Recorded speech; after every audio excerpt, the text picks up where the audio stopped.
Today I'm painting my nails using an OPI nail polish in the Wicked collection. The color is Ozitively Elphaba, and it's the perfect green with hints of gold and yellow sparkles, so it looks like chrome but without all the extra work.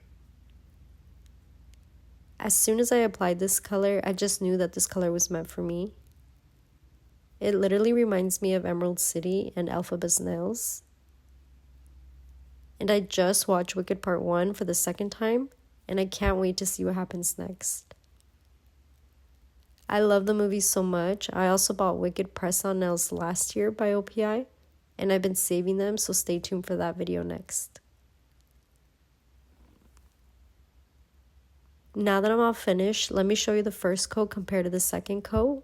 I used an Essie top coat, and here are the results. Thank you for watching. Bye.